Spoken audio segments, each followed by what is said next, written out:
بسم اللہ الرحمن الرحیم اللہم صلی علی محمد وعلی آل محمد وبارک وسلم وصلی علیہ۔ نہ رب عرش مسلح ملیا نہ رب خانے کعبے ہو، نہ رب علم کتابی ملدا نہ وچ محرابے ہو۔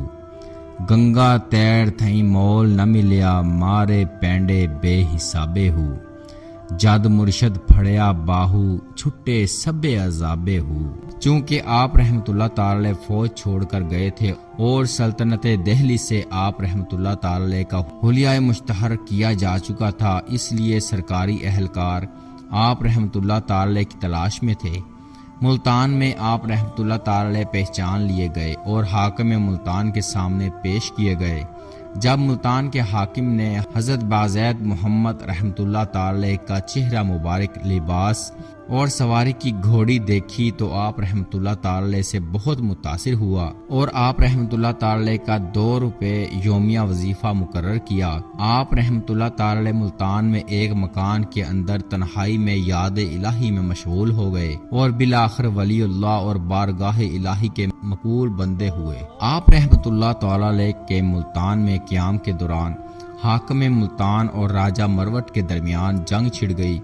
چونکہ آپ رحمۃ اللہ تعالی تنہا ملازم تھے، اس لیے اس خدمت کے لیے آپ رحمۃ اللہ تعالی کو کسی نے یاد نہیں کیا۔ آپ رحمۃ اللہ تعالی خود بخود گھوڑی پر ضروری اسباب باندھ کر اور ہتھیار لگا کر ملتان کے حاکم کی خدمت میں پہنچے اور کار خدمت کی درخواست کی۔ حاکم نے پوچھا کہ آپ رحمۃ اللہ تعالی لشکر میں کس برادری کے جتھا میں شریک ہو کر جنگ کریں گے؟ عرض کیا چونکہ میں اکیلا تنخواہ کھاتا رہا ہوں، اب جو کچھ مجھ سے ہوگا اکیلا ہی خدمت کروں گا۔ آپ رحمۃ اللہ تعالی کی یہ بات سن کر دربار کے تمام امراء مسکرا دیے۔ حاکم نے کہا کوئی مذائقہ نہیں، جس طرح یہ مرد کہے اسی طرح کرنا چاہیے۔ پھر آپ رحمۃ اللہ تعالی علیہ نے عرض کی کہ ایک شخص راستہ کا واقف اور ایک تصویر راجہ مروٹ کی عنایت ہو۔ چنانچہ دونوں چیزیں مہیا کر دی گئیں۔ آپ رحمۃ اللہ تعالی علیہ السلام کہہ کے روانہ ہوئے اور جب قلعہ مروٹ کے قریب پہنچے تو ساتھی کو رخصت کیا اور خود شہر کی راہ لی اور ایک ہی چھلانگ میں آپ رحمۃ اللہ تعالی کی گھوڑی قلعہ کی فصیل پار کر گئی۔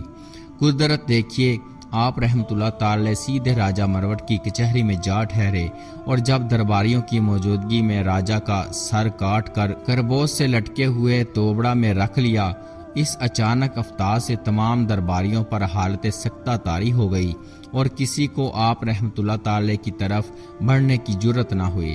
شہر کے تمام دروازے بند کر دیے گئے تاکہ آپ رحمۃ اللہ تعالی فرار نہ ہو سکیں، لیکن آپ رحمۃ اللہ تعالی کی گھوڑی پھر ایک ہی چھلانگ میں قلعے کی فصیل پھلانگ گئی۔ تسبیح پڑھی تے دل نہ پھریا، کی لینا تسبیح پڑھ کے ہو۔ علم پڑھیا تے عمل نہ کیتا، کی لینا علم نو پڑھ کے ہو۔ چلے کٹے تے کچھ نہ کھٹیا، کی لینا چلیاں وڑ کے ہو۔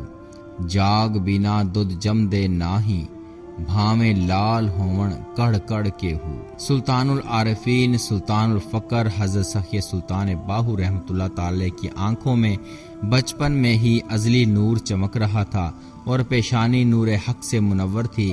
یہ نور ازلی زمانہ شیر خواری میں ہی اپنے جوہر دکھانے لگا۔